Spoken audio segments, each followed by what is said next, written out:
Institute, I would like to thank you for making time to come over here on a public holiday actually, on Saturday night, to be with us, to listen to the experts discuss something that is pretty important. As you probably know, an institute hold this kind of forums from time to time, especially when we feel that there are issues that we need to discuss. And religion, of course, is one of those issues that we feel important to discuss. And that's why tonight we have this topic.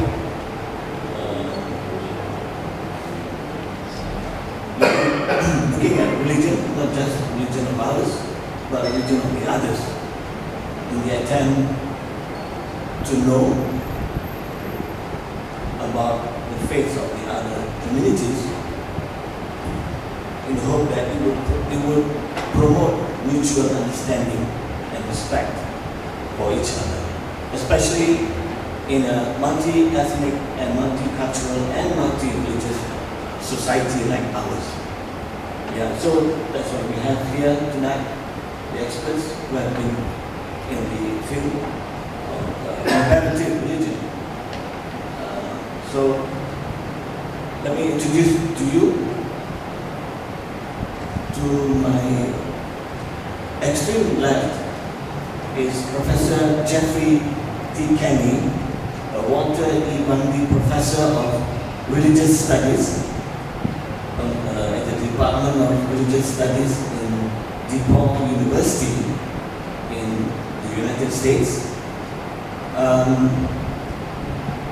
He was a graduate of the Department of Religious Studies at the University of California, Santa Barbara, with a focus on Islamic religious history and comparative religions. He teaches a range of tradition, specific and comparative courses, i.e. Introduction to Religions, Judaism, Christianity and Islam, Women and Gender in Islam, Islam and the West, Religion and Politics, Religion and Violence, and Death of God. His research and publications focus on modern Islam with special attention to religious discourse in Egypt's public space and the impact of modernization on expression of Islam.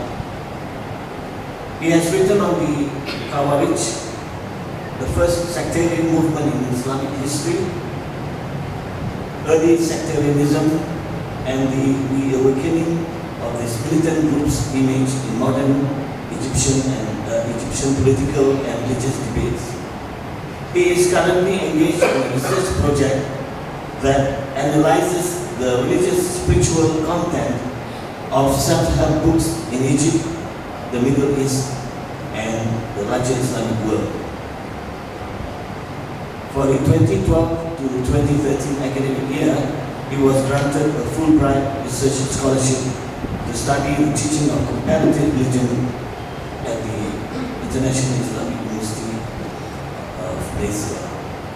He is well published, but given the time constraints, I will just mention a few. One is a book on Islam in the Modern World, co-edited with Ibrahim Musa. Another one is Muslim Rebels, Kharijites, and the Politics of Extremism in Egypt. He also had chapters on Salafi, teaching religious studies and Islamic State. Now to my left is Dr. Peter Gan Chong Peng, a local from USM School of Humanities, Political Science, Malaysia. His research and part of his teaching work primarily revolve around the field of philosophy of religion, especially in the area of mysticism, the relation between religion and ethics, and the philosophical inquiry and debates that can be drawn from a study of the major living religions. Currently, his scholarly endeavors are directed at an investigation of how the phenomenon of hope figures in several faith traditions. Now, for tonight, each speaker will have about 20 minutes, and after which they will wrap up in 5 minutes, and subsequently the floor is open to Q&A. So,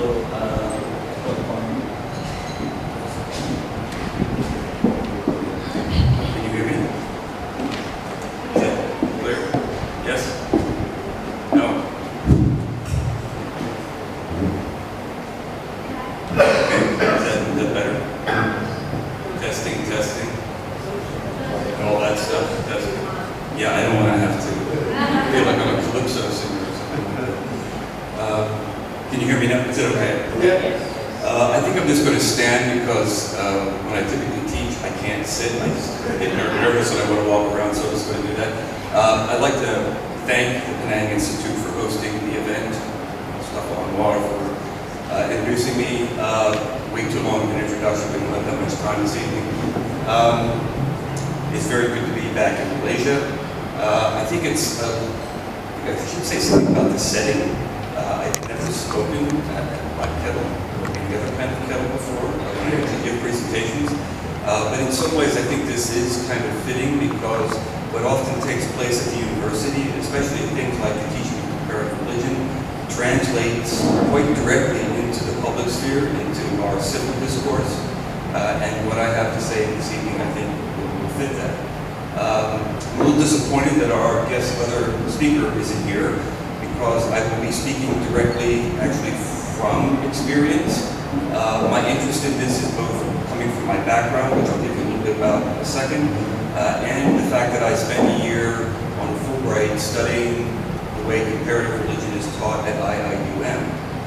So I sat in on 8 or 9 different classes. I team taught a graduate level class, interviewed students, faculty, and staff over the course of the year. So that's kind of my background, and so a bit of a confessional, and that is I come from a background which is training in religious studies or history of religions in the West. It's a very secular endeavor that is reflective of a kind of transformation of the way religions are studied in the West.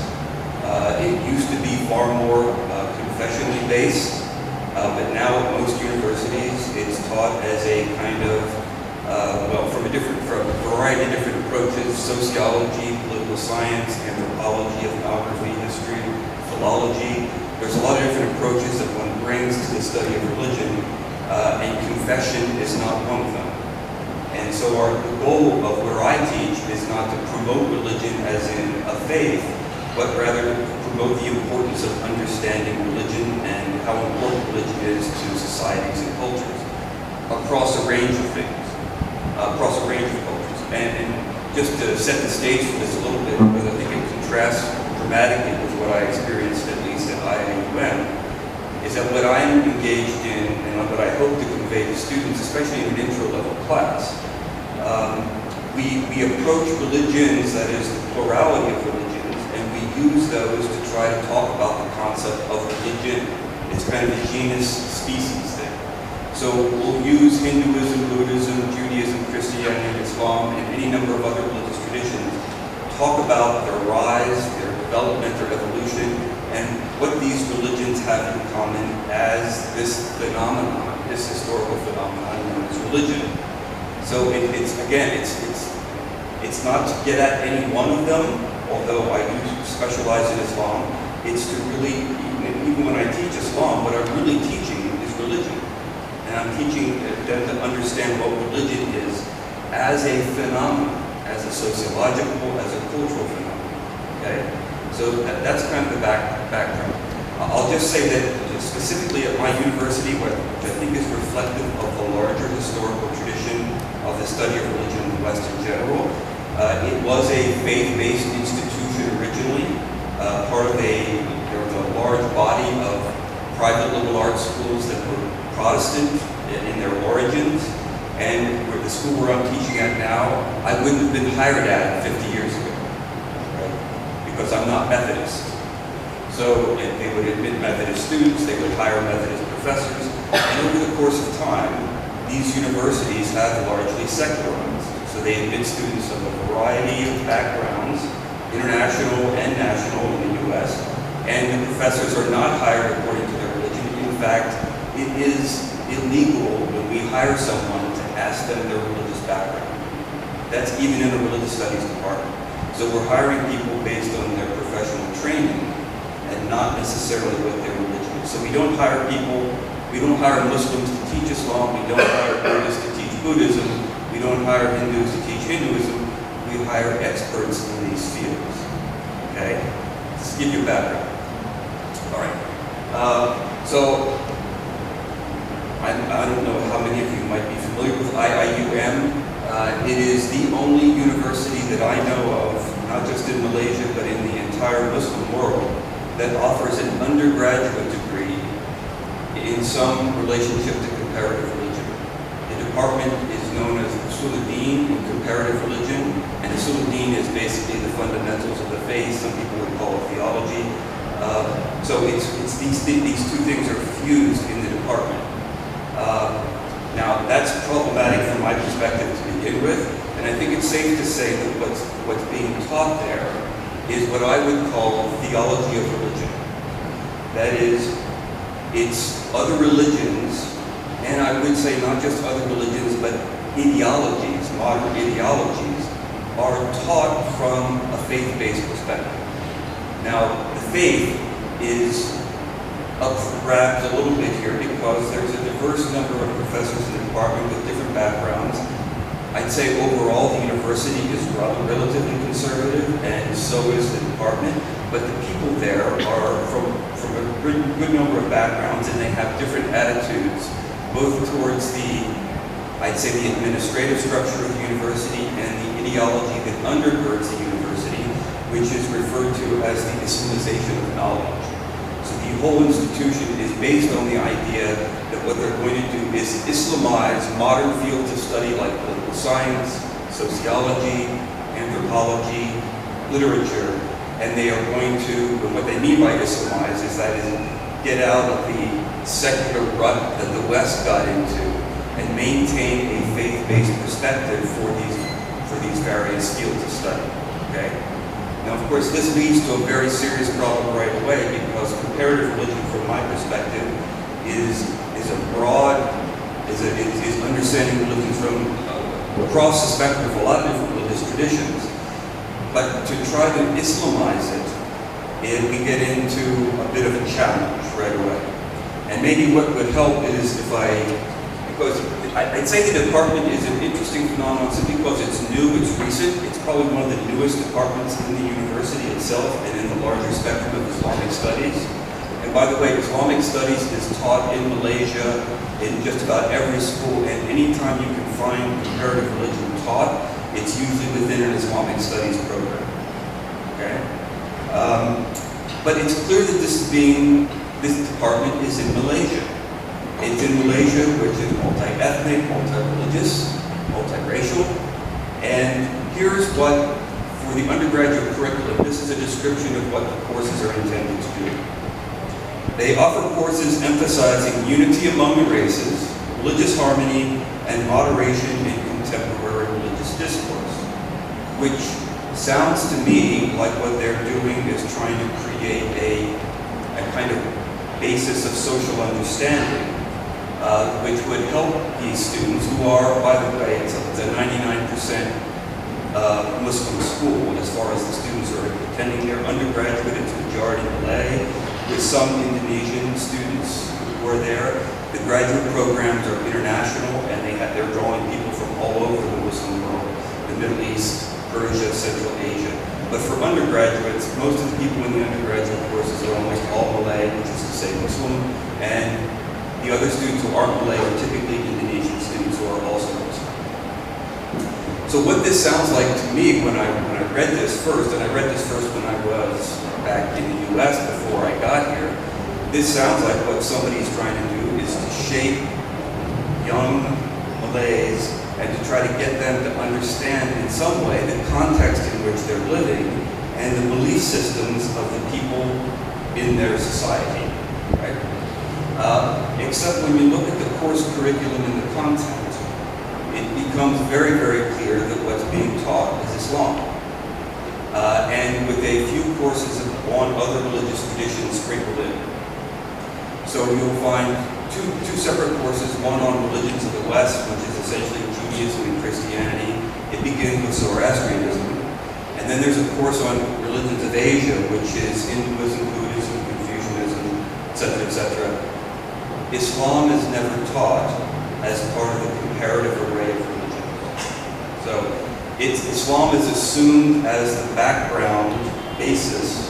Islam is assumed as kind of the fundamental truth. And in fact, the department itself and the university as a whole, and I'd say, by the way, I think this is true for Malaysia in general when it comes to comparative religion. The people who are teaching comparative religion are doing so to get at the truth. And that is a stated goal of most of the people in the department. In other words, you're comparing and you're providing students with background in other religious traditions, essentially to give them a sense, and a clear sense of what the beliefs and the practices are of these other traditions, but also to make it very clear that that's what they do, that's not what we do. Muslims are different, and the Muslim religion is unique and special and distinctive, and it can never be compared with any other religious tradition. So in some ways, the very notion of comparative religion does not include Islam. And this strikes me as, of course, very interesting because in some ways, this is one opportunity for students of all kinds, and I do this in my own classes. Most students come to university with some kind of religious background. And when they get there, the whole idea for me anyway is not to draw them away from their faith, but rather to expose them to other religious traditions and to get them to see that their religion is a religion like other religions, that it behaves like other religions, that it looks like other religions, that it has a historical development like other religions, and that it has evolved over time like other religions. So it's one of those things, if it walks like a duck, and it quacks like a duck, and it waddles like a duck, it must be a duck. And at IIUM, Islam is not a duck, right? And it can't be a duck, because to be a duck would be to relativize, and that becomes the problem. Along with teaching these other religious traditions, and I would say these traditions are taught accurately. In other words, the information is actually drawn from academic textbooks, most of them produced in the West. But what they do is they'll take the chapters from these, and they're almost like survey or world religions textbooks, and they'll take chapters from them, and they're factual chapters, and the information is quite accurate. But as they're teaching, they'll say, this is what they do, and then the students are supposed to reaffirm what Muslims do, or what Muslims think. So it's a constant back and forth and give and take, where they're being exposed, but at the same time, what's being reinforced is their own identity, and the strengthening of their identity over and against what's being taught. Okay? Now there are other classes, and by the way, there are classes such as other religions in the Quran. So the way the Quran talks about other religions, the way the tradition speaks about other religious traditions, again, a kind of theology of religion, where these other religions are framed from a Muslim perspective.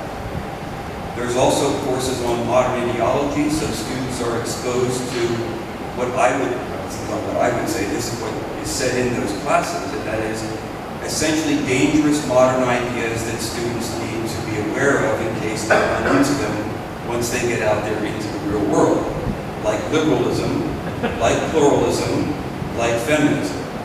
Right? So all of the isms are dangers, and so it's best to be aware of the dangers so you can avoid them when you see them, when you encounter them. So it's really kind of it's a strengthening of, there is a certain kind of intellectual backdrop to this, although to be quite fair, I don't think liberalism gets its due, and neither does feminism, and neither there's pluralism, but these things are taught as a way to kind of expose students and get them prepared for the fact that they might come across these things when they go out and get jobs. Okay? How much time I'm back here? Okay? Okay. All right. Again, this is theology of religion. I don't think there's any, and by the way, there's any number of, as these courses are being taught, it's very clear that they're defining themselves, and this is part of the Islamization of knowledge stuff, that they're defining the way they're teaching religion over and against the way religions are taught in the West.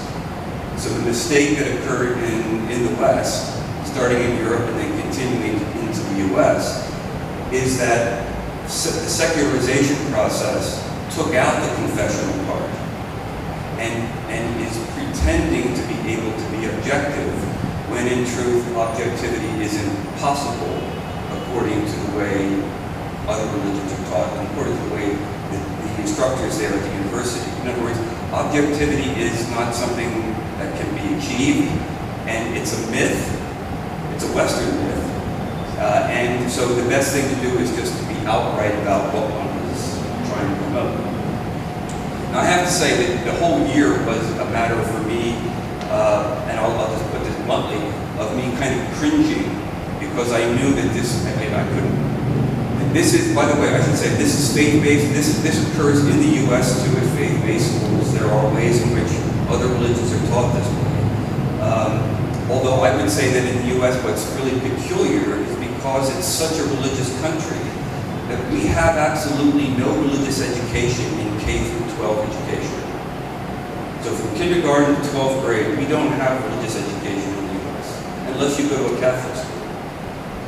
In other words, we have no education about world religions because people don't want their religions taught by some teacher. They want them to be taught either in a church or in a temple or someplace else. But they don't want somebody who's purporting to be able to teach objectively to represent the tradition because they think they'll be misrepresented. So we have a history of contention in the U.S. In fact, when I was in grad school back in the 90s, there was a movement afoot in the academy to try to educate high school teachers to be able to teach world religions in high school. Because most of the students I get when I'm at university have had absolutely no background in any religious tradition whatsoever except their own. So I just want to make sure that you understand that every country has its own context for the way religion gets taught. The U.S. has their own, Europe has its own, and Malaysia has its own. Now, what I find intriguing about this is when I started to interview students, I assumed that they would, well, I'm not sure what I assumed, to be quite honest, but as I was interviewing them, what became very, very clear is that every one of them asserted that they felt the study of other religions made them stronger in their own faith. Which I guess wouldn't be surprising given the fact that this is a kind of Islam-centric teaching. But what was also fascinating to me is every one of the students I talked to indicated that their family and friends were very, very concerned about them, concerned about their souls, because they were being exposed to all of these ideas, these other religious traditions, and their parents and their friends couldn't figure out why they weren't studying Islam and why they were studying these other world religions. And aren't they being pulled away from their faith? And the students had to kind of reassert to their family and friends over and over again that this is not some kind of dangerous exercise, that it is in fact important. And what I found very interesting is that every one of the students said how important it was for them to figure out that Islam actually has a perspective on other religious traditions. That it actually has a view of other religious traditions, which in a sense, even though from my perspective it's Islam-centered, allows them to bridge across and start looking at these other religious traditions. Now, this has to do with the Malay background, the Malaysian situation. None of these students has any friends outside of the Malay community. So they do not know Hindus, they do not know Christians, they do not know Buddhists. So this is, in many cases, the first opportunity that they have had to have any kind of exposure to the religious other in Malaysia. And from their perspective, this is a very important thing. But what's intriguing is that they really have had, because of the public schooling that they've had, and they've gone to all Muslim schools, they do not interact with, they don't have dinner with, they don't have friends, and they never played with students of other religious faiths. So, I think I'll just kind of wrap this up. I think what's happening here is that this is actually a relatively new phenomenon I think in Malaysia, this comparative religion. It's certainly not the comparative religion that I would recognize or recommend, but I have to say this is one of those small steps kind of thing, because in some ways, what's surprising is that it's even being offered, right? And because the other places that it's offered, it's as a graduate level course, and those students are already protected and prepared to do this. But here it's being offered as an undergraduate opportunity for an undergraduate degree. And in some ways, what this department is doing, whether it's intending to do it or not, and I'm not quite sure, I think there's a split in this in the department among the faculty members, and I wish our colleague here from IUM were here to respond to this. I'm sure she would disagree with a lot of what I've just said. But I think what it's doing is actually addressing a rift, a historical rift that has occurred in Malaysia over the last 50 or 60 years as different religious groups that once perhaps interacted far more than they do now, no longer interact. And so in some ways, this is a small step in a direction of trying to overcome something. Whether it's going to lead to religious harmony and racial tolerance, I'm not quite so sure, certainly not during election cycles. But that's one thing to consider. And with that, I think I'll stop. Sharing with us an insight into one of the local universities. So next one, we are hoping to get some insight about the University of Penang. Over to you. Good evening, everyone. Firstly, I thank Dr. Mustafa for inviting me to be part of this forum organized by Penang Institute. Now, secondly, I'd like to be clear, in the midst of my talk, if you notice my voice quivering and my hand shaking, it's not because I haven't a clue what I'm saying, it's because I have a fear of heights. And this chair is rather tall and on a platform. So with your permission, I hope you don't mind if I have a PowerPoint prepared, so could I just stand here? Yeah.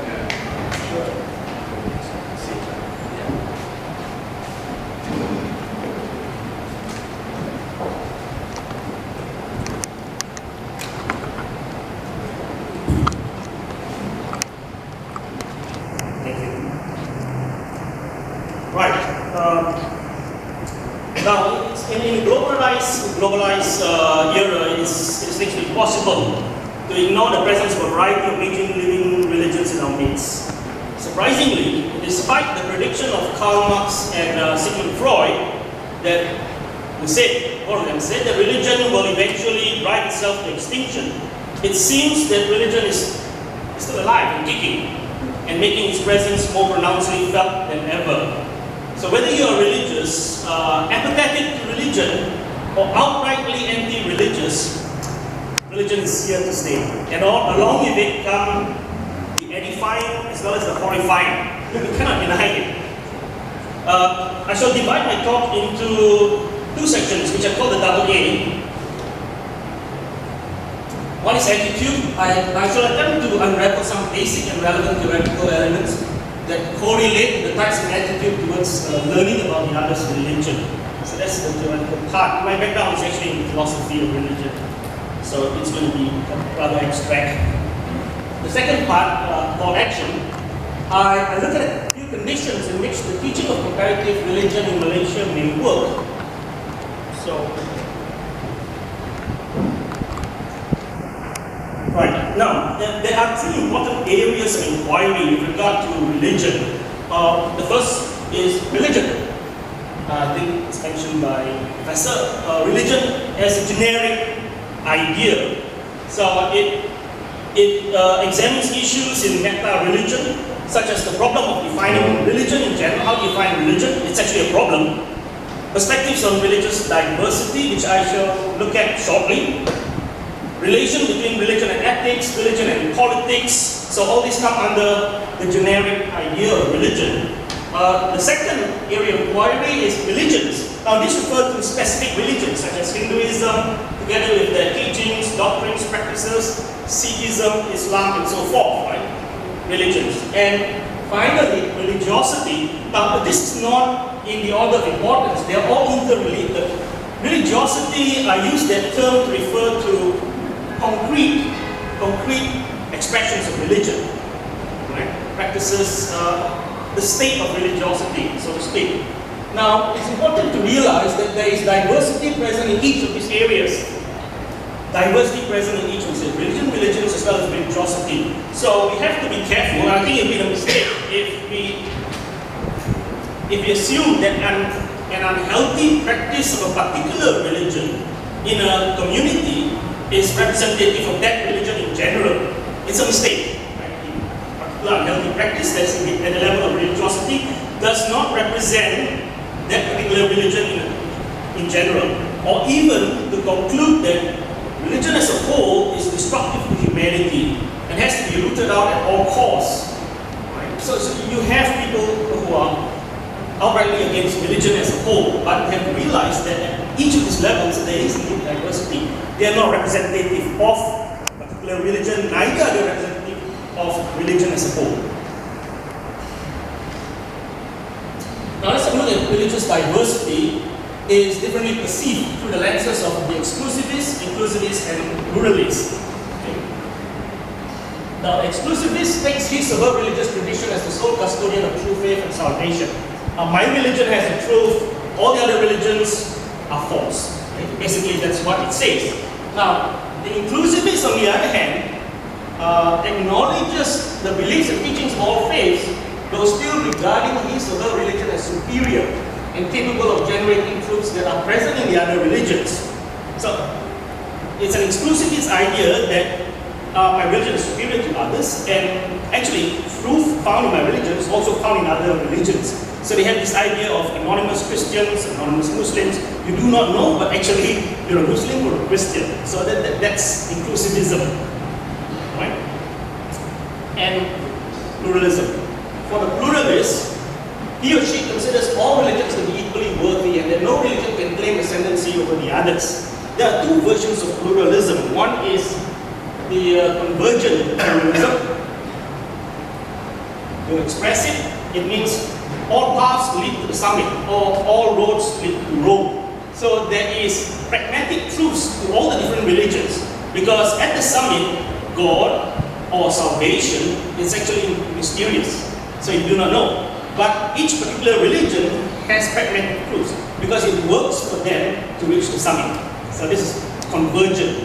Right? The other version of pluralism is a non-conversion variety, which says that ultimate reality and salvation is actually constituted by the plurality of diverse properties stipulated by the various religions, which means all religions actually make up ultimate reality and salvation.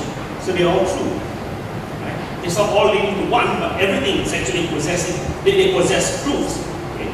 But there is a problem with the non-convergent pluralism because there are inconsistencies, contradictions. If everything is true in religion, then how do you account for certain statements? Certain statements cannot be true and false at the same time. For instance, the doctrine of incarnation, God becoming human. Christianity and Hinduism will say it's true, but Islam, Judaism will say it's false. So you can't have a statement being true and false at the same time. That's a contradiction. Likewise, with regard to after death, what happens after death, the Abrahamic faiths believe that after death, there's a singular entry into heaven, hell, or perhaps purgatory, or maybe on one side, will say that that's true. But for Hindus and Buddhists and perhaps Sikhs, there is the idea of rebirth, returning to this world. So there is a contradiction, okay? Which I think the non-convergent pluralists would have to contend with that. Also, it doesn't seem that it's all these strict categories. There are also degrees of variation within them. Okay? Now, it's actually incorrect to say, to pigeonhole a particular religion to exclusivism, another religion to inclusivism, and another religion to pluralism. That's inaccurate. Always bear in mind, religions, religiosity, there's diversity at every level. Right? So within each religion, too, historically and cross-sectionally, there are differences of opinion with respect to these perspectives and attitudes. Many decades ago, I think I'd say Christianity is very much exclusive. Right? I forgot now the phrase that salvation comes to the church, for instance. But these days, many Christian theologians are actually pluralists. So historically, it changes. Okay. Now, if you're looking at teaching comparative religion, then I would think that the exclusivistic mindset will be detrimental to achieving the goals of this form of education. Right? So, in my mind, I think exclusivists should not be allowed to teach comparative religion in schools, primary or secondary. Okay. Also, among the three representatives of perspectives, obviously, the pluralists are the most open. Right now, an interesting question: why does religion have the potential of sparking controversy? And that to many it is a touchy subject. It's my first time coming to Black Cattle. I was here early and I was actually upstairs. And I came in, I was thinking, oh, it's like gathering the secret cult or something. Why these people gathering here clandestinely because of the controversy of the topic? So anyway, why does religion have the potential of sparking controversy? And to many it's a touchy subject. I think, well, it's largely because religion has a broad span of influence upon a person's life. Right? And even if a person claims to be very distant from any organized religion, there is a religion-like framework or worldview that structures this person's hierarchy of values and shapes his or her conduct. So religion is said to function as a means to address the big questions, such as what is my purpose in life? And why should I make sacrifices to lead a reasonably moral life? Why is there this universe, and how did it come into being? What will happen to me when I die? Is there a higher force that I can rely upon in times of need? So these are fundamental questions that we all ask, right? And it shapes profoundly as well as broadly a person's outlook, worldview, and also conduct. Now, to what extent is a person willing to be open to a different religion's teachings? Our religious worldviews actually consist of structures of interrelated beliefs. It's not a single belief in our worldview or framework. It's interrelated beliefs. They're all connected, right? And these beliefs can be connected causally. Causally is quite unconsciously, right? Or normatively, which means we think about it deliberately before we decide to adopt certain beliefs, right? And incorporate it into our structure of beliefs. But they are largely laden with emotions and motivations. And that is why sometimes a person will not be convinced to leave his religion simply because of rational explanations. Right? Because this has been conditioned for a long time. It is heavily laden with emotions as well as motivations. Reason alone will not convince a person to adopt a particular belief or to reject an existing belief. Right?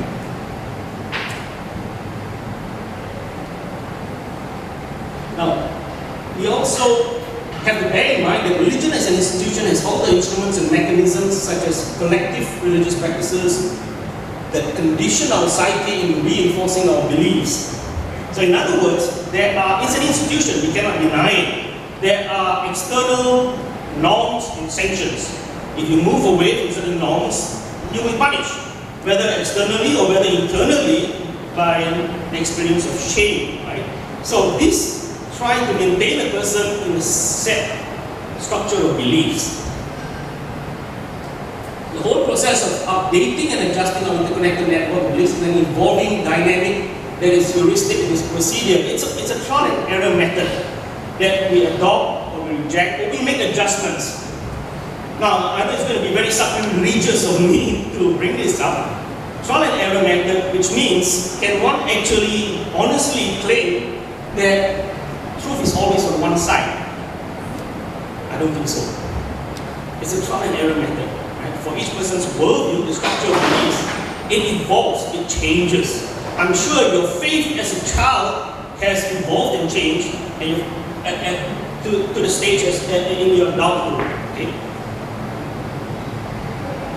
Also, appealing to an absolute and infallible scriptural authority can also be called into question. There's the issue of scriptural authorship, scriptural authority. Often people refer to scripture. It's written in scripture, therefore it is sovereign and ultimate. We can't change that. But it's good to remember that we are actually stuck at the level of interpretation. Right? Now, for instance, I'm delivering a talk here, and if at any stage, each member of the audience, I'm sure, will interpret me slightly differently. But if you need clarification, you can always ask me, correct? But with sacred scripture, how are you going to get clarification? The original author is no longer there, or even if statements in sacred scripture are said to be reported by somebody else, right, referring to someone who had a specific revelation, you cannot get clarification. You understand now? So, right. So it's all at the level of interpretation. Not only is religion here to stay and make an impression, good or bad, but so is the presence of religious plurality. We cannot deny that. Made more apparent than ever. So in the presence of religious diversity, any claim of one religion's superiority over the others will be perceived with suspicion, if not categorically rejected. Okay, I'm not saying that this is actually the case throughout society, but I think it is difficult to justify religious imperialism in this day and age, right? There is a possibility that all religions are equally authentic, or at the least in possession of some non-trivial truths. Pluralist theologians have asserted that to maintain absolute universal religious truth claims in a world that is so thoroughly pluralistic is unethical and inimical to the dialogical process that is so vital to meaning making in this world. Right? Okay, action. Just give me a minute to get my thoughts. It's a bit difficult for me to handle the paper, the microphone, and the laptop all at once. Actually, I'm okay. Yeah. How am I doing for time? Okay. All right.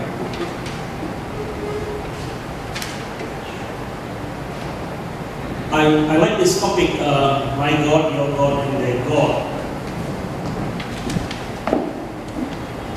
Many years ago, in a philosophy class, I was discussing Anscombe's ontological argument for the existence of God. And fundamentally, the ontological argument that God exists runs like this: that if God is greater than anything that can be conceived, meaning God is the greatest, right? And that it is greater for God to exist in reality than solely as a concept in our minds. Therefore, God does exist in reality. That was Anscombe's ontological argument. Now, in that particular class, I was discussing some of the defects of the argument. And midway, a student raised his hand and quit. But that is your definition of God. Now then I realized that, I've given a definition of God, God is the greatest. And then I realized that if, for instance, you were to define God as a finite deity, right, then the discussion will take an entirely different nature. And in actual fact, many of us, if we hear the word God, would most likely have a variety of conceptions as well as images of God. And that it is tied very much to our worldview. We have a conception of God, we have images of God, right? So this is attributed to our individual worldviews. In actual fact, someone claiming to believe in God might be atheistic with regard to the ancient Egyptian sun god Ra. So you claim to believe in God, but I don't think so you believe in the Egyptian sun god Ra, or even the pantheon of gods in the ancient Greeks like Zeus, Poseidon, and so forth.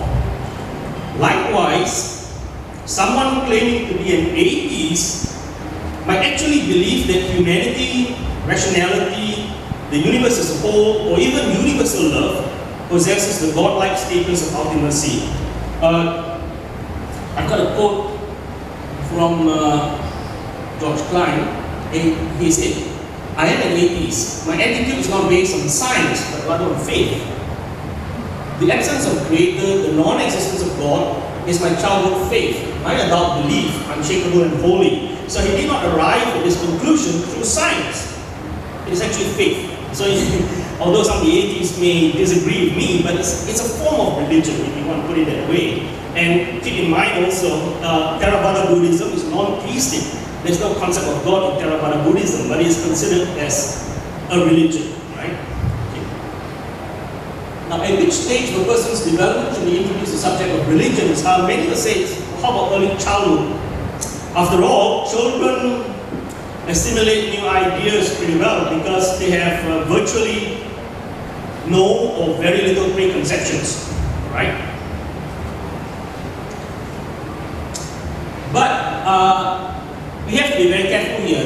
In fact, I think there is value in teaching religion at this early stage, but the syllabus has to be carefully designed, and the teaching geared towards facilitating the child's knowledge of the various religions without injecting, no matter how subtly, any form of prejudice. Right? And this is why I don't think an exclusivist, a religious exclusivist, should be allowed to teach religion to children. I don't think that is advisable. Right? So the controversy-prone nature of religion necessitates careful examination and planning before having it on the course offering list for students. Religion it's an important area, and it's controversial. We cannot deny that. I mean, I don't think a parent at a Parent-Teachers Association meeting will raise a fervent complaint about the science teachers favoring of a particular theory on the study of laterite stones over other theories. I don't think so. But when we come to religion, it can be a very controversial issue, right? The fear that when someone learns about new religion, his or her own existing religious convictions will diminish. Now, this is not well substantiated. Many believe that if my child will learn something new, right, the existing beliefs will diminish. And I think there's not much evidence I can safely say that, right? After all, also, if we make an analogy, you do not lose your first language when you pick up a new language, right? So religious studies or religious education that covers the studies of major religions, not any particular religion, can also be part of the curriculum of primary and secondary schooling. Now, this is already present in some countries. Australia, Sweden, they have religious studies. They study several religions. But I don't think so we have that in Malaysia. I don't think so we have religious studies studying different types of religion. Not in a secondary or primary curriculum, right? Okay. It's more important to realize that a lot of learning also about the other religions can take place outside the classroom. And in actual fact, I have students tell me that, their prejudice, their stereotypes about particular religions or race and the people who belong to these religions and race, their stereotypes have been diffused because by actual interaction with people of these different religions. So, in other words, if parents decide to send their kids to a school populated by students of one race or one creed, you're actually forfeiting this opportunity to learn about another race or another religion. Okay. In essence, actually, we have a country with such religious diversity that calls for appreciation and celebration. And, alright, I'm wrapping up now. It's a pity that we need foreigners. I've recently concluded a course for American students on religious experiences in Malaysia. And somehow or other, they draw attention to the rich diversity of religions in our country. Because from where they come from, they don't have Buddhist temples, very rarely they have Buddhist temples or Sikh gurdwaras, they don't have that. Whereas we have, and they appreciate the whole semester course on religious experiences in Malaysia. They're from the States. Sometimes it takes a foreigner to make us realize, to appreciate the religious diversity that we have, right? And also, it takes a bit of effort that we should progress beyond merely tolerating one another. Tolerance is not a good word, right? People don't ask you how much happiness can you tolerate. It's how much pain and suffering can you tolerate. So ideally, we should progress beyond that to be able to learn from the other and to be transformed by the other. So I leave you with a quote from Richard Tiernan. If divinity is unknowable, humanity must imagine it in many ways. The absolute requires pluralism to avoid absolutism. Thank you very much.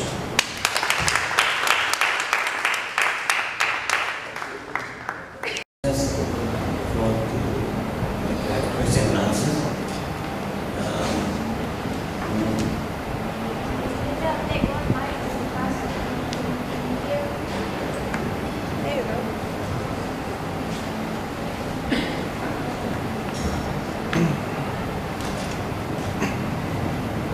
Hello everybody, my name is June'16, and just for the record, I'm an atheist. I'm an atheist not because I'm convinced that there is no God. I'm yet to be convinced that there is God. That's the reason why I'm an atheist. And I disagree with Doctor, your point that atheist is a religion. Because if atheist is a religion, then not having hair on the head is hairstyle. So that's my view. What I was attracted to this seminar is that the title, "To Each His God," very controversial subject.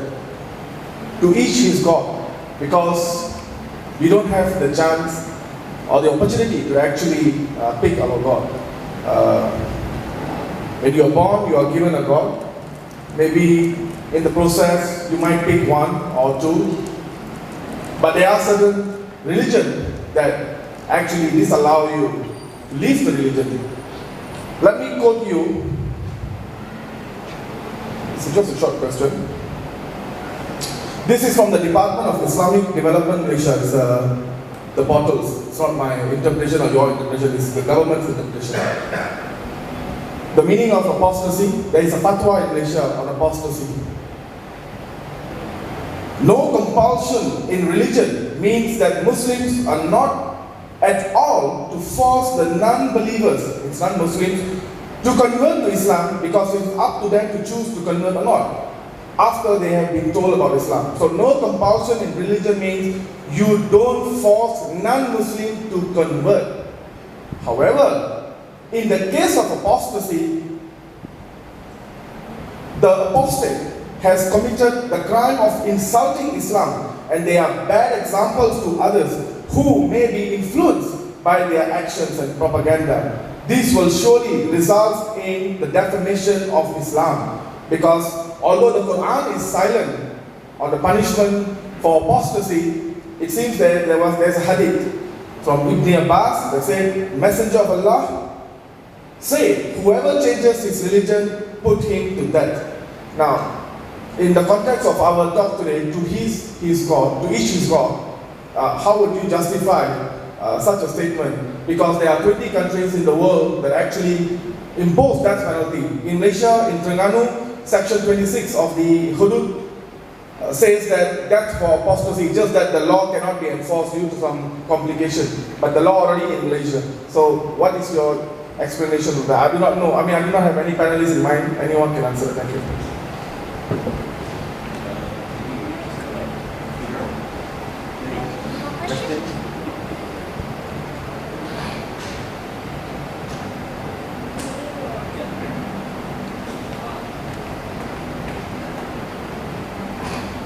Good evening. My name is Lee. Sorry, my languages is Chapalang. To the respected panelists, I respect your point of view and your facts that you brought to us. My question is to Dr. Gan. Dr. Gan, you were mentioning that Theravada Buddhism is a religion. According to my understanding, the definition of Buddhism is not a religion. it is a way of life. That's one thing. This is my opinion. Now, the other thing is that looking at today's topic, exploring our faith, I'm looking at more beyond what you all have spoken on. Now, what I'm looking at is something technical. Okay, technically, what have you all learned from the comparative religion? Be it Islam, Christianity, Hinduism, or whatever. But technically, in my definition is, let's put it this way. When we first started school, primary school, when we go to school, what do? The teacher teaches us to write ABC, 1, 2, 3. And from then onwards, every year, a new school that starts, we don't repeat learning ABC again. So because that ABC and 1, 2, 3 has been stuck with us until today, or rather until the day we die. So that is a kind of technicalities that I'm looking at, or rather the skills that we have learned. So in schools, we learn to write ABC and 1, 2, 3. So to me, my opinion is that if you're talking about religion, then I'm looking at skills, that what can you learn or what can you pick up from the religion that will take you from, well, rebirth, one birth to another, or if you today we die, then we go to heaven, then that's about it. But basically, the skills that you're going to that's going to take you through to the next world. Thank you.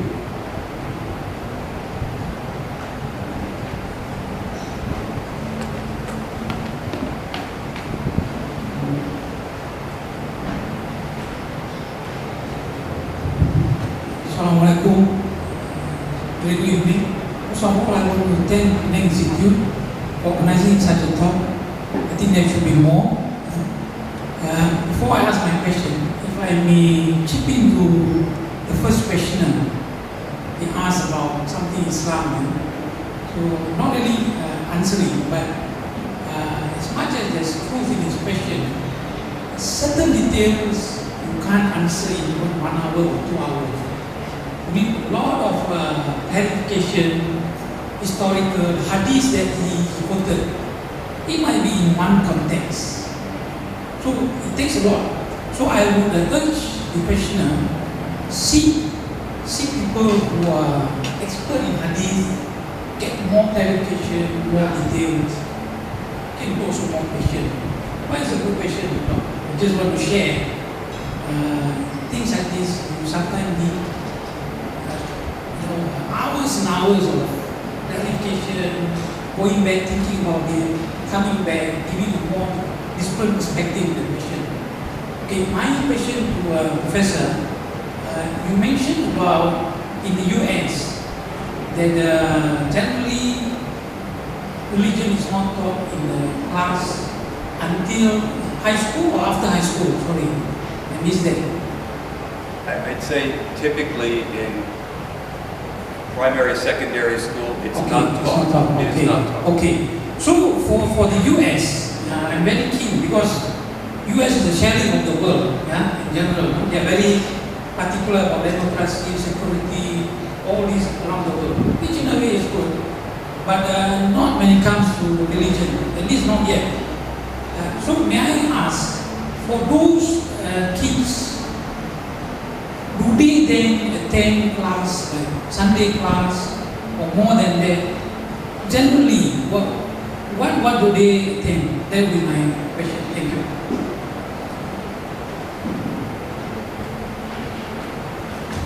Can you hear me? Well, I think I'll come back to the apostasy question later. But I think that two of the questions here have to do with a distinction, and that is, there's a difference between knowing as a believer and knowing as someone who's studying a tradition from the outside. Right? I mean, it's true that most people who are raised in a faith tradition are taught like the ABCs, like 1, 2, 3, from the time they're born. And their parents may or may not be exclusivist or not, and no one's telling parents what they can tell their kids. I mean, that's just the nature of things. People raise their kids the way they want them to. And if you grow up in an exclusivist tradition, you're going to raise your kid exclusivist, and that's the right of any parent to do that. What I'm talking about is the teaching, the academic teaching of religion, not from a faith-based perspective, but from a historical, and yes, in some ways, a historical critical perspective. And this raises the question, and some of you may agree or may not agree with this, and that is, can one actually ever put aside, bracket his or her own beliefs, and understand another religious tradition? And I don't mean emotionally understand it, but I mean intellectually come to terms with it. I think you can. And I actually believe that an exclusivist can do this. So someone who might be exclusive in his or her own faith, and might believe that his or her own faith is the only religion, can, I believe, intellectually put aside that and know that's what I believe, but here's what these other traditions say about what they believe. In fact, my experience is that typically in the classroom, it's students of faith who have something at stake often find it more interesting to study other religious traditions because they see that there's other people of faith also. So I don't think exclusivism or pluralism, or that's a determining factor, and certainly we don't exclude people from, I mean, again, if you're in an academic setting, you're hiring someone based on their intellectual abilities, not their faith, right? And you're assuming that they can teach without bias. And that's the issue is, I think in some of your questions, is that can one ever get beyond bias? Can one ever get beyond the bias that an individual has in order to both be empathetic to what another religious tradition believes without even coming close to wanting to convert? And I think that's what many people are fearful of when it comes to studying other religion, that somebody's going to fall into something and they're going to convert. There's a saying by a scholar in the study of religion that the comparative study of religion makes one comparatively religious. Now, I don't know if that's true or not, but I do think that it's one of those things that when you start to see religious traditions, not just from your own faith-based perspective, but from an academic perspective, and you begin to see that religions are actually quite similar, that they have historical traditions, that they reinvent themselves over time, that they make claims, that they write books and then reinterpret those books, and that they share some of these traits of myth, ritual, institutional formations. I think when you start to see that, I think it's healthy for an individual to see his or her own religious tradition in that kind of perspective. And that does, I think, breed a kind of, does it make people less exclusive? I don't know. But from my perspective, that's not the goal of this, right, of teaching. Teaching and understanding are, something else. But again, this is not going to church. This is not going to Sunday school. This is not going to some kind of rabbinic training. This is not learning how to be a good Jew, Christian, or Muslim, however that might be understood, right? That's not the goal that I'm talking about, right? And I don't think that's the goal of comparative religion either. Now again, comparative religion can be understood in different ways, and I'm not saying that there's one right way or there's one wrong way. But the question is, when you are trying to teach about other religious traditions, how can you do it in a way that's both fair and intellectually honest to those other traditions without, in some way, well, and I should say this, especially in a country like Malaysia that is multi-religious, multi-ethnic, multiracial, and that has had a history of challenges and tensions. Is it possible to get over that by learning about the other, or is it just best to go back into one's own little compartmentalized world and live there and hope that you don't meet? I think it's pretty unrealistic. I mean, the truth of the matter is you do meet and you do engage with others. So what might be ways to overcome that? What might be ways to learn about the other? To be honest, I think it might be best not to even do it in the classroom, but to make friends with someone, to have coffee with someone, to have tea. That would be probably a better start in getting beyond some kind of fear of the other, you don't need study for that, right? You don't need study for that. But when you are studying and when you are purporting to teach about other religious traditions, the question is, how does one do that? Okay?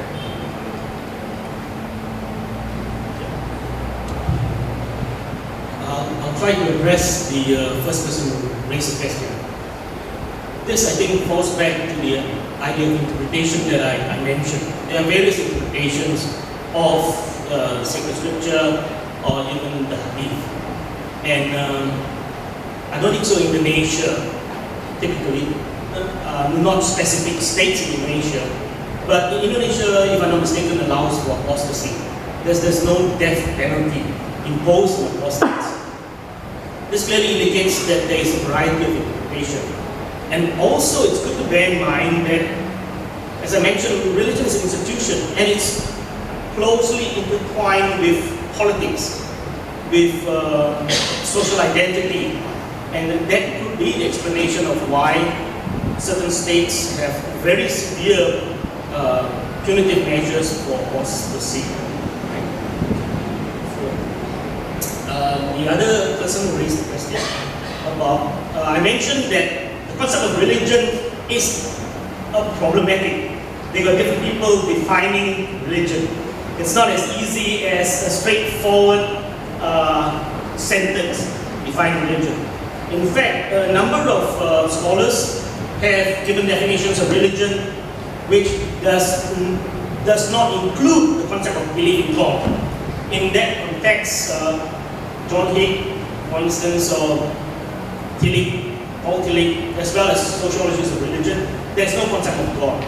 And as a result, sometimes Buddhism is placed in the category of religion, not because Theravada Buddhists has a distinct concept of God, but also they fulfill certain criteria or characteristics of religion in terms of practices, in terms of a set of beliefs, and so on and so forth. But it is a point of dispute. Some deny that Buddhism is a religion, some say that it is a religion. With regard to belief, again, actually, you either believe or you don't believe. Nobody can force you to believe or not to believe. Now, as you can see from my presentation, I tend to lean towards pluralism. Now, it doesn't mean that exclusivists cannot participate in interreligious interaction. They can. And in fact, it would contradict the pluralist viewpoint to exclude the exclusivists. But I think when it comes to teaching children, formal teaching, we have to be careful because there is a higher probability of an exclusivist trying to inject bias in the teaching. At higher secondary level, at tertiary level in the university, I think we should approach religion very critically. Not just to be critical and analytical of other people's religion, but especially also of your own religion.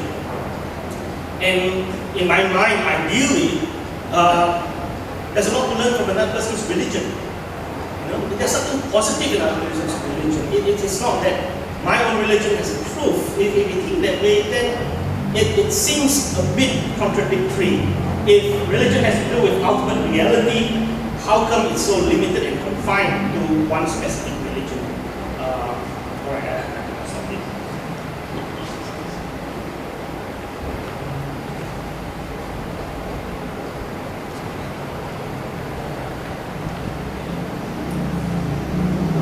Good evening, a panel of speakers. It's been a very knowledgeable talk. I would like to ask one simple question addressed to two of you. Okay, is there only one God, or there's multiple number of gods representing so many different religions? Thank you very much.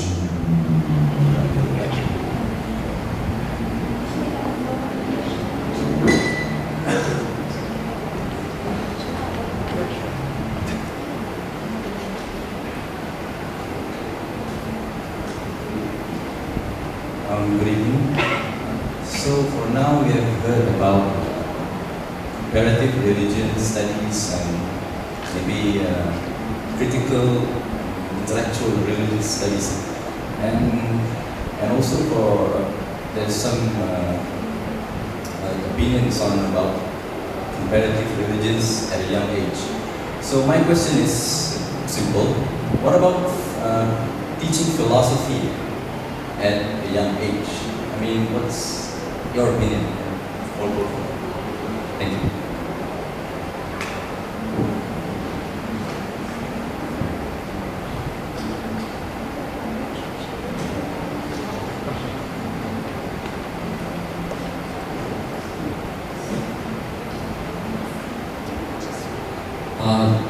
Sorry, it's me again.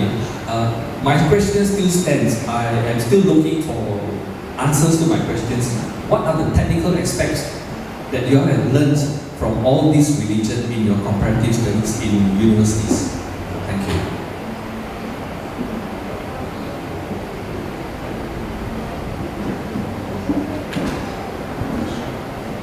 Very often we view religion as divisive.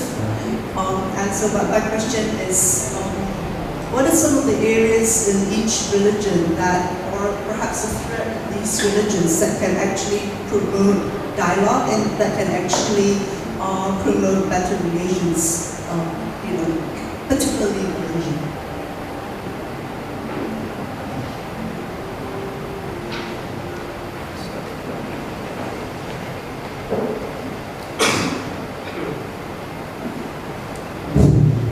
Can you hear me? Okay. I'll start with the last one because I like it better. I think it's relevant because I think it's very difficult for some societies, some cultures, to adopt a kind of historicist, critical approach to the study of religion. It's too sensitive because if what you're doing is teaching religion in its historical context, what you're often doing is challenging the very basis of some of the claims of these traditions. And this goes across the board. And people get very sensitive about that. It's one thing to do that at university, at a secular university. It's another thing to do it in public schools where you have parents who are going to cry about this and say, I don't want my kid exposed to that. I'll teach them about my God, my way. You don't do that in school. And again, in the US, that's what they've decided to do. Now, in Europe, and I think in Western Europe, they can get beyond that because they have secularized not just institutionally, but they secularized in terms of a decline in faith. There's been a and that has not happened in the US. There might be structural secularization, but as far as faith is concerned, we're off the charts, right? So you're not going to get that past the public schools. You're not going to get that past the parents. But I think there are people working on this. I know people who are working in India, for example, to try to create comparative religion, religious studies departments there. It's a problem there also. And I know people in Indonesia who are doing this. And one of the techniques, one could argue, that is very helpful, that gets beyond the historical critical, is to deal with the sociological, deal with on the ground, and dealing with the way different faiths, for example, take perspectives on old age, or on the environment, or on assistance and aid and that kind of thing. So, and this is not a matter of dialogue necessarily, although it could be dialogue in a kind of way for some people, but even academically, because there is a history for how religious traditions, and it's surprising within the past 50 years, or 25 years actually, how many traditions have gotten green in terms of the environment. They realize it's a tangible problem, and most people are concerned, by the way, green. I don't mean green as in the color of Islam. I mean just environmentally conscious. And they have searched their own religious traditions to find the basis for trying to promote the environment and trying to promote concerns for the environment. So those are some kinds of ways that I think that people working, and I know people at, say, Gajah Mada University in Indonesia, they understand that there's no way that they can teach critical study of religion as it's taught in my religious studies department, or the way where I went to graduate school. It would not pass the cultural test, because if people knew about it, it would be a problem. But there are other ways to talk about it, and there are other ways to do it comparatively that I think can be productive and that can give students an insight into the richness of other religious traditions without the historical critical anxiety. As far as your question, sir, about what are all the findings of the study of religion, if you're looking for some kind of truth insight, I don't have any for you. The study of religion, again, is not, I don't do this because this is my faith. I do this as an intellectual endeavor. My own beliefs, I will hold those in reserve right now. If you want to talk about that in private, this is what I tell my students. Typically when I'm teaching about religion, I'm not speaking from the heart about what I believe. I'm teaching from my head, okay? And what I believe or what I don't believe in some way shouldn't matter in the classroom. Just like a student who's in the classroom can potentially learn or not learn whatever his or her faith is or lack of faith, right? So as long as what we're not doing, these aren't religious tests, right? It's not religious tests to learn something, and you don't need a religion necessarily to learn about another religious tradition.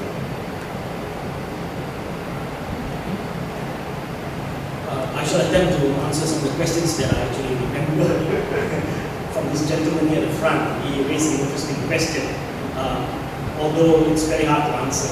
Which God is it? A single God, plural God, or whatever it is? From the model of non-convergent pluralism, there is truth in all religions. But as I mentioned, there is a problem there because it can get pretty messy. Some of the statements actually are inconsistent with one another. Right? Probably, I mentioned that in terms of beliefs and networks, it is always an evolving process. And I think it's good to discuss things. In that sense, you may have a vague objective for having comparative religion taught in schools, but it's good to allow students, especially at the higher secondary level and the university level, to talk freely without fear, right? Which is not the case, unfortunately, in our schooling over here, because it's so sensitive and it's controversial, and there's a fear of, I'm sure what it is. But it's good to talk about it. It's an evolving process. I'm not sure how to answer on the technicalities of teaching religion, because this will be something entirely new if we ever decide to include in the curriculum a course such as religion or religious comparative religion in Malaysia. Because I'm actually, to be honest, I'm fumbling here. I do not know whether it is good to include it, although some countries, like I mentioned, Australia and Sweden, they do have such a course called comparative religion.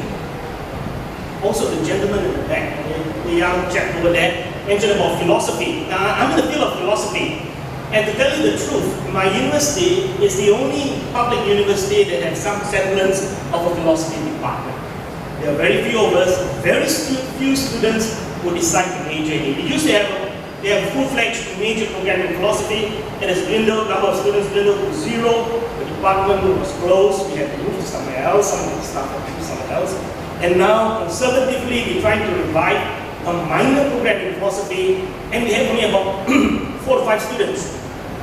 So it's not popular in Malaysia, which is a bit strange, because in the Southeast Asia region, I think philosophy is doing relatively okay in Singapore, in Thailand, in Indonesia, we feel suffered, but not in Malaysia. Teaching of philosophy in schools has been done in some Scandinavian countries. In fact, there is a subfield in philosophy known as philosophy for children, and it's very vibrant to introduce philosophy to children. Okay.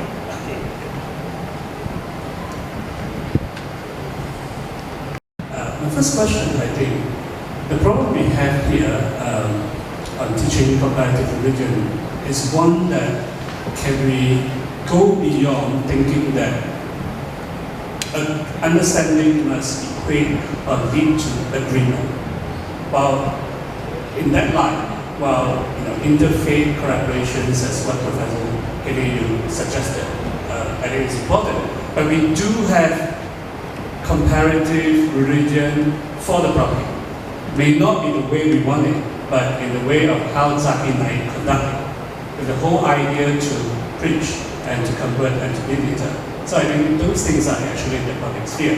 So the whole question here is that if we can't have it in university, except USM and UIA, is there a need that perhaps we should create something for the general public? Is that possible? That's my first question. Second question, coming back to your point about death sentence for apostasy and so on, and the point raised by the gentleman in the back.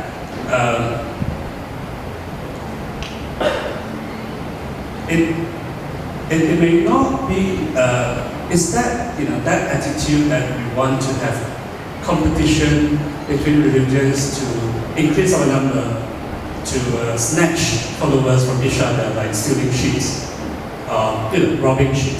Is that fundamentally driven by the religious faith, or actually more because of social, political, economical consideration?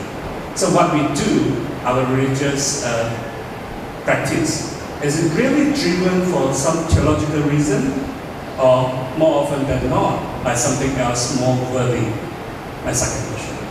My third question, coming back really to that apostasy, I'm no expert in hadith to define anything, but if I may say that the general argument that people would normally give is to say whether death sentence for apostasy is actually a death sentence for treason.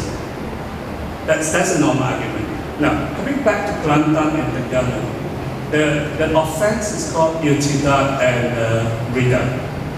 While often it is translated as apostasy, if you look at the law, it is actually not. It's about perbuatan dan perkataan yang merosakkan rukun Islam dan sebagainya.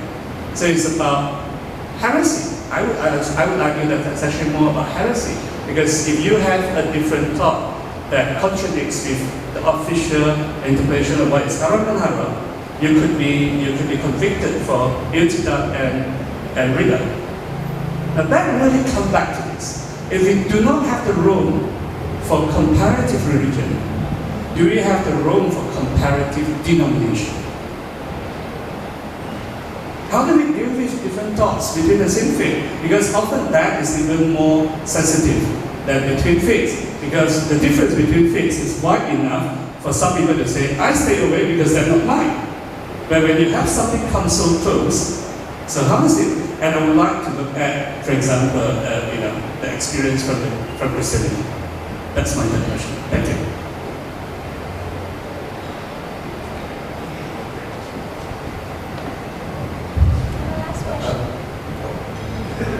I want to have a comment.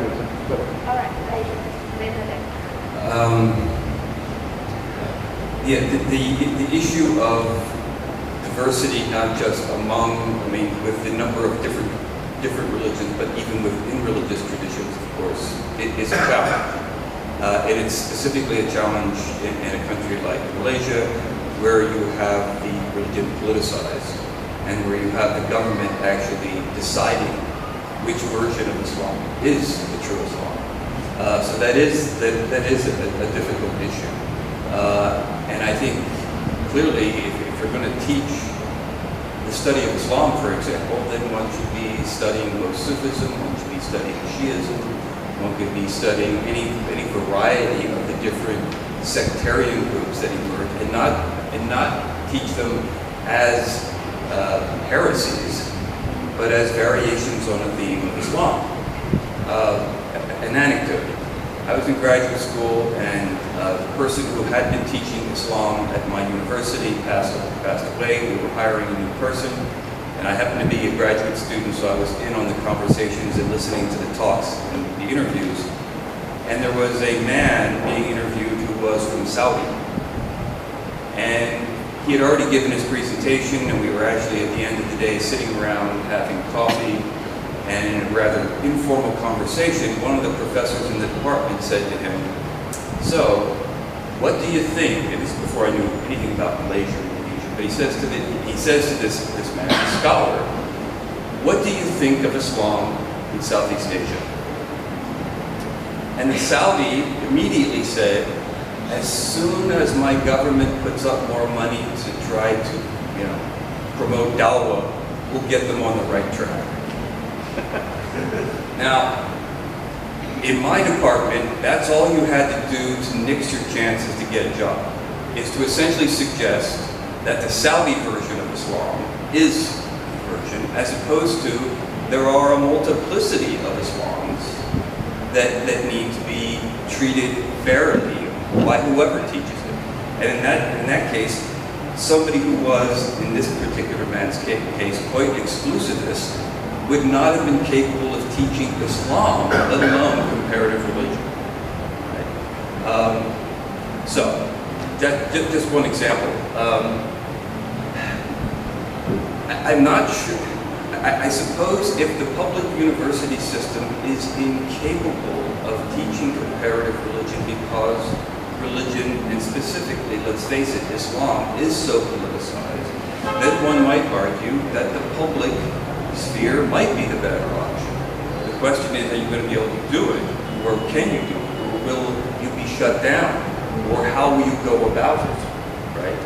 And which Muslims are going to show up? Right? Who's going to show up to participate in some kind of conversation which may appear to some as if Islam is being relativized. And it's a very sensitive issue. And by the way, I am not in the least bit suggesting that there are not Muslims in this country, around the world for that matter, including in Saudi Arabia, who are quite capable of approaching their own religious tradition in a critical light and are willing to see other religious traditions as being valid in their own right, and being able to live with other people. But clearly when you have a context in which one particular religion and one particular variation of religion has become politicized, any kind of conversation becomes quite difficult. And actually, I could put the question back on everyone in this room. Is it possible to teach and to interact and to talk about religion in a kind of public way, comparative way, to try to gain understanding without agreement, in terms of that we all have to agree on some larger sense of truth? But the respect that you give another tradition is that that tradition has a claim on truth. In fact, it has multiple claims on truth, and not everybody in that tradition would agree, and any one given tradition would agree. And my own tradition has a claim on truth. We live side by side. What's the problem with trying to understand how your tradition presents truth versus how my tradition presents? I think that is common sense. It certainly would be a sign of an educated person to be able to converse, but to not have any clue about religions that one might condemn, that can obviously create problems.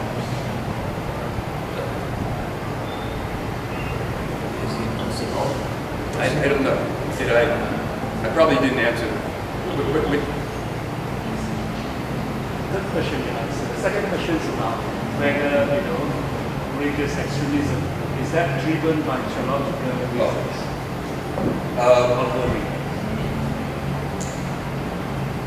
I think there are any number of people who try to convert other people because they really believe that what their faith stands for, everybody should share. Right? I mean, where I live, I have people knocking on my door. People go door to door, handing out pamphlets, trying to bring you to whatever their version of God happens to be. These are typically Protestants. No offense to Protestants. You don't find Catholics going door to door. You don't find Jews going door to door. You don't find Muslims in my country going door to door, but boy, I'll tell you, you find lots of Protestants doing it. And it's polite conversation. They knock. I tell them to get lost, and they get lost, but they'll put a pamphlet in your door and they'll move on. Now that's perfectly feasible in my country, right? So proselytizing, trying to win other people over, is a natural genuflect, I would say, among some people. So I don't think it has to be politicized. I think it can be, but there are certain denominations that I think that do reach out more. And I think certainly Christianity is one of those traditions and certain forms of it. And Islam is also. It's a religion of conversion. It's looking to convert people. That can be done in an aggressive way, or it can be done in a polite way. And of course, aggression can lead to other kinds of problems. So I don't think there needs to be a political aspect to that, but clearly the very laws on the books that allow one group of people to proselytize and another group of people to not proselytize, that's clearly politicizing a particular religion.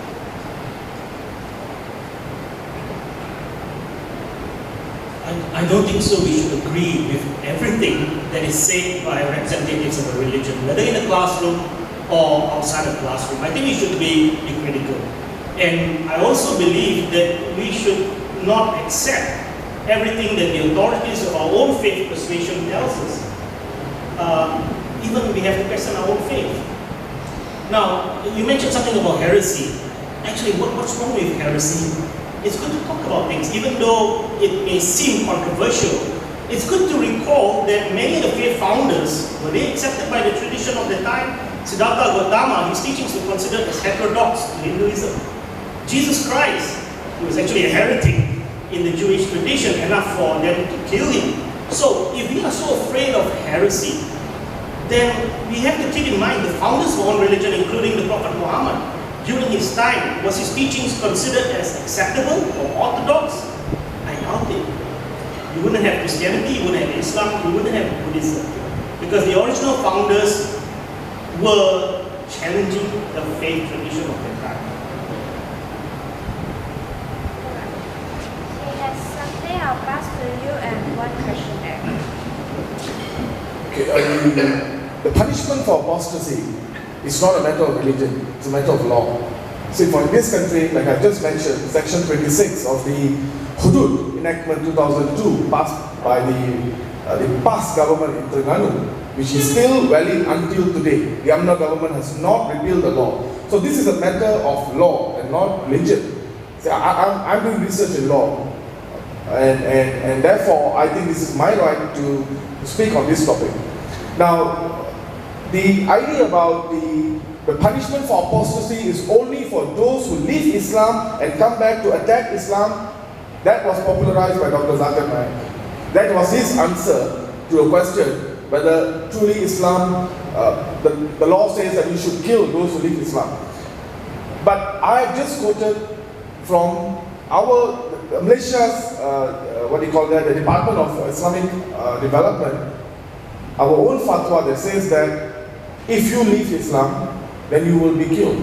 And Section 26 has no further requirement. You leave Islam, I ask you to repent, you don't, you will be killed. That's it. There's no element that if you leave Islam and you come back to harm Islam, then only you will be put to death. There's no such element. So I'm talking about law and not about religion. That's my first point.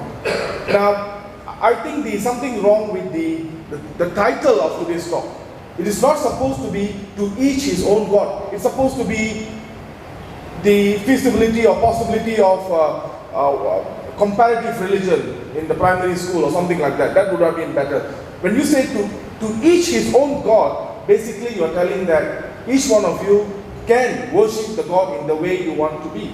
And that's the problem. It's not allowed.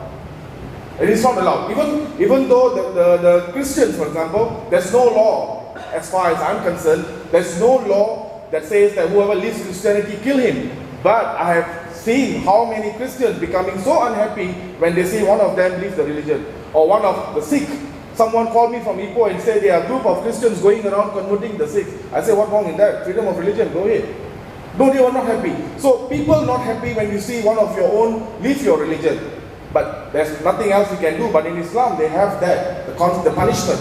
So that is why I asked, to each his own God, does that mean that you are actually telling that you are allowed to worship God in the way you want to worship? That's my question. Thank you.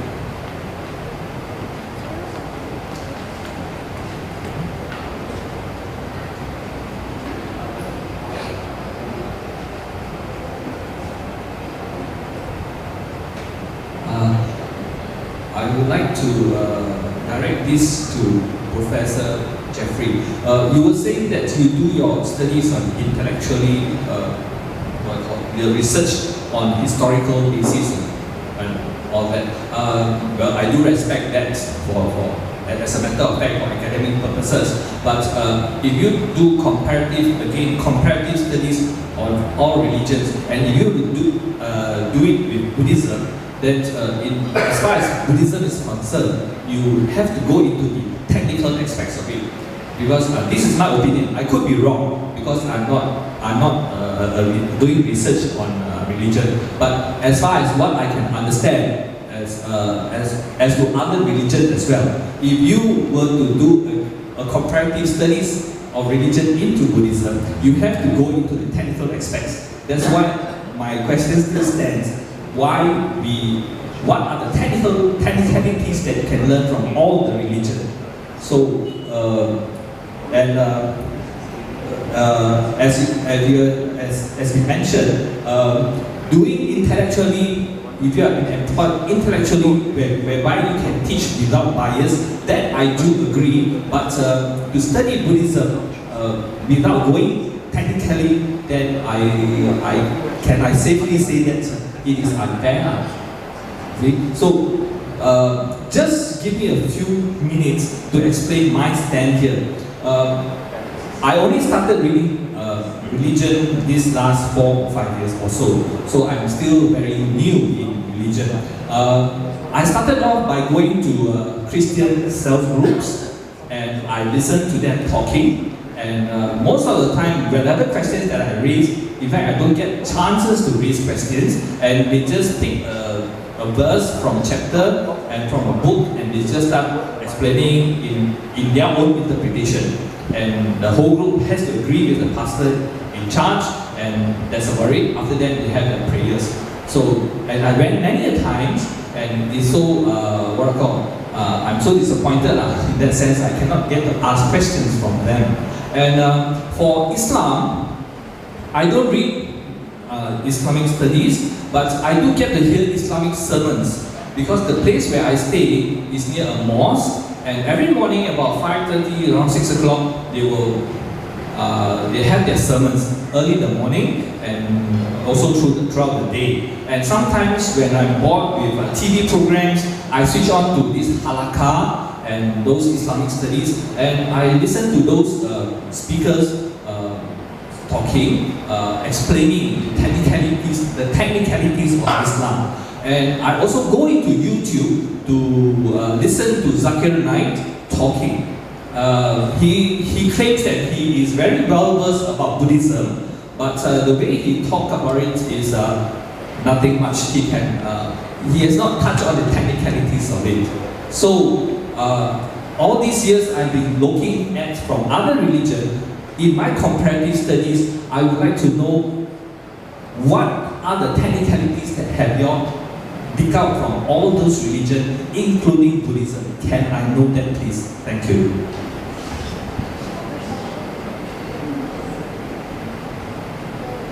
We'll take that as the last question of the night.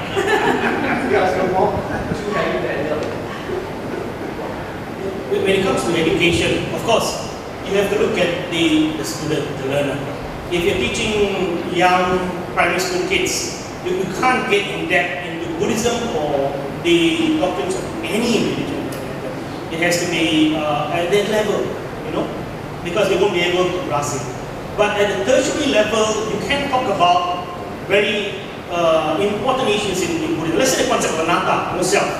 It's actually a debated concept, because whether the Siddhartha Gautama said there is absolutely ontologically no self, or did he say that no self is actually used as a strategy, so that the person is not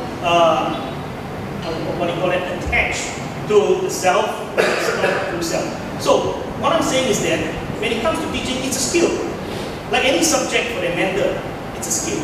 You have to cater to the level of your students, and at the higher level, you can get into very in-depth study and discussion of themes or concepts that are tied to the religion. Now, I think there's a lot of value in learning other religions. Why? Simply because you realize that for what you have learned, right, this is not the only way to live. There's so many ways to live your life. Right? You can learn from others. It doesn't mean that you have to agree with everyone, but there are elements which are positive, which can form you positively. Now, I think someone brought up about some religions or some denominations in religions are all out for missionary work, convert people. But if you look, there are other religions who are not. And I think it's safe to say, Hinduism rarely has a concept of mission. And it's good to look at it. I actually learned this very recently, presented by someone who represents the Hindu faith, who is devoted to his faith and very active in the community. And it was a new realization for me that in Hinduism, there is no missionary activity. Why? Because they are very plural, they are very accepting of all the religions. So it doesn't mean that you have to accept everything that the religion teaches, but it's good to learn something which is valuable for yourself. And I think diversity and plurality offers that.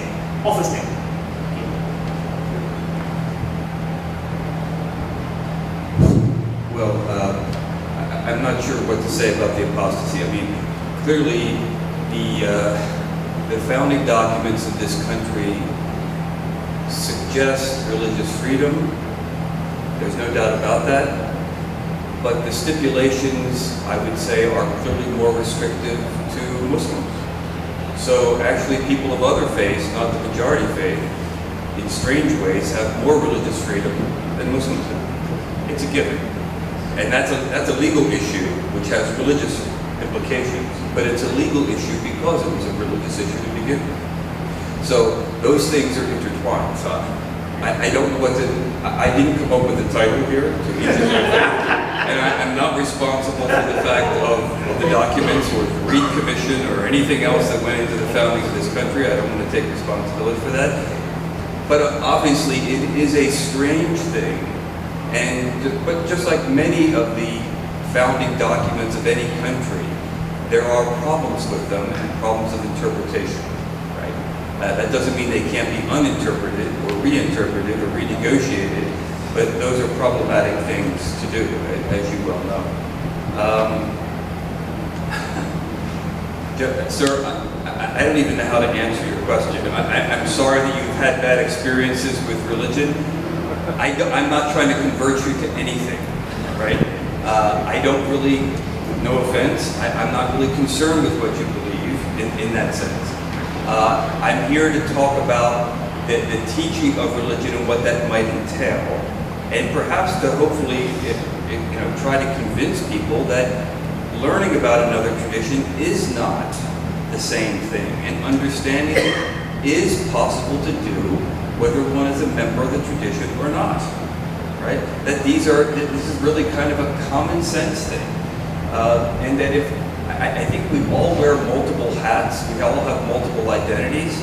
I'm not saying that one should give up one's religion in order to understand another, but certainly I think people are capable of putting one's own consciousness of being whatever one is on hold for a period of time, to have some empathetic understanding about why it is that somebody of another faith is so committed, or why somebody who is absolutely, say, lacks commitment to religion. I mean, we live in a very complex world now with lots of different ideas. Malaysia is an amazing microcosm in that sense of the globe. And it's really kind of a shame, given what is really happening here, or given the reality of the people on the ground, that there is so much misunderstanding, and it's, to me, in some ways, it's incomprehensible that there's so much problem of even uttering the word religion and talking about religion in an open way. This is a citizenship issue, right? This is, in some ways, it's not even a religious issue, it's a citizenship issue, and to the extent that you, as citizens, wish to change that, that's, of course, your business, and I, as a foreigner, have absolutely nothing to do with it, though I'm with you all the way.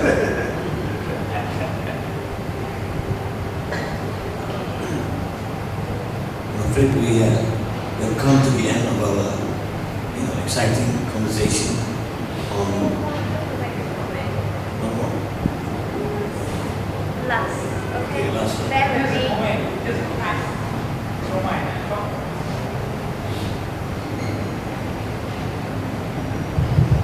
I would like to suggestion that there was this mentioning about how can we publicize comparative religion. You know, we have in the university, but in a very not really publicized a lot. I would suggest that Penang Institute study whether we can have a museum. You know, Penang in the last few years, there's every year there are museums coming up like anything. One museum about comparative religion.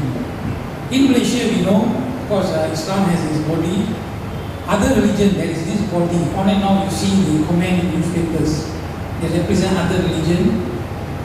Of course, atheism is not there, but that should be included as well.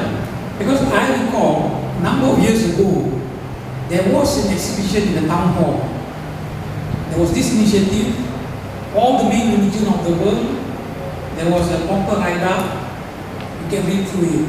There was that initiative a number of years ago. So this is just my suggestion as a step. There are many reasons for it. You get a lot of tourists. There's a diversity in Penang. You see a lot. And this taking the opportunity is just a museum. So there are many museums. This is just a suggestion. Thank you. Thank you for your suggestion. With that, I'd like to thank you all for your participation. The conversation was something that is important to many of us. I also would like to apologize for the third speaker is not able to come because she's not well. And please join me to thank these speakers.